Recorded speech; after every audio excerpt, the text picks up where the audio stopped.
Hello everyone, welcome back to my channel. August ತಿಂಗಳಿನ ದಿನಾಂಕ 10, 11, 12 ಶ್ರೀ ಗುರುರಾಘವೇಂದ್ರ ಸ್ವಾಮಿಗಳ 354ನೇ ವರ್ಷದ ಆರಾಧನಾ ಮಹೋತ್ಸವ ನಡೆಯಲಿದೆ. ಮೊದಲನೆಯ ದಿನ ಪೂರ್ವಾರಾಧನೆ, ಎರಡನೆಯ ದಿನ ಮಧ್ಯಾರಾಧನೆ, ಮೂರನೆಯ ದಿನ ಉತ್ತರಾಧನೆ. ಮಂತ್ರಾಲಯದಲ್ಲಿ ತುಂಬ ಸಡಗರ ಸಂಭ್ರಮದಿಂದ ಭಕ್ತಾದಿಗಳೆಲ್ಲ ಸೇರಿ ಆಗಮಿಸಿ ತಮ್ಮ ಪೂಜೆ ಮತ್ತು ಸೇವೆಯನ್ನು ಸಲ್ಲಿಸಿರ್ತಾರೆ. ಹಾಗೆಯೇ ಇನ್ನೂ ಕೆಲವರು ಅವರ ಮನೆ ಹತ್ರ ಇರುವಂಥ ರಾಯರ ಮಠಕ್ಕೆ ಹೋಗಿ ಪೂಜೆ ಮತ್ತು ಸೇವೆಯನ್ನು ಸಲ್ಲಿಸಿರ್ತಾರೆ. ಇನ್ನು ಕೆಲವರು ರಾಯರ ಫೋಟೋವನ್ನು ಮನೆಯಲ್ಲೇ ಇಟ್ಟು ಪೂಜೆ ಮತ್ತು ಸೇವೆಯನ್ನು ಸಲ್ಲಿಸಿರ್ತಾರೆ.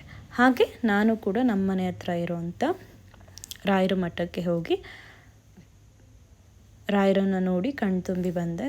ತುಂಬ ಅಂದರೆ ತುಂಬ ಪುಣ್ಯ ಮಾಡಿದ್ದೀವಿ ಅನಿಸುತ್ತೆ ರಾಯರನ್ನ ನೋಡ್ತಾ ಇದ್ದರೆ.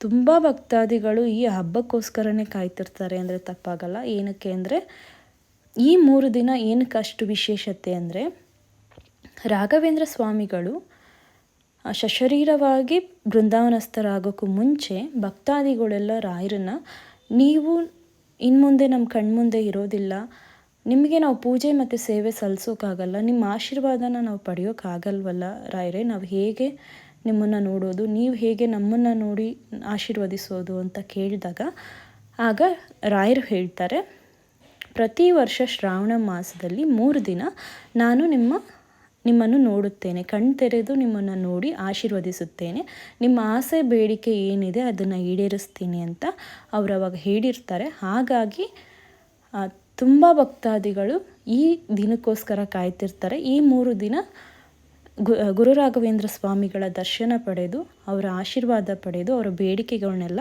ಈಡೇರಿಸ್ಕೊಳ್ಳೋಕ್ಕೋಸ್ಕರ ಹೋಗ್ತಾರೆ. ನಾನಂತೂ ಹೋಗಿ ನನ್ನ ಬೇಡಿಕೆಯನ್ನು ದೇವರ ಹತ್ರ ಇಟ್ಟು ಆಶೀರ್ವಾದ ತಗೊಂಡು ಬಂದೆ. ನೀವು ಯಾರ್ಯಾರು ಹೋಗಿಲ್ಲ, ಹೋಗಿ ಆಶೀರ್ವಾದ ತಗೊಳ್ಳಿ ಅಂತ ಹೇಳ್ತಾ ಥ್ಯಾಂಕ್ ಯು.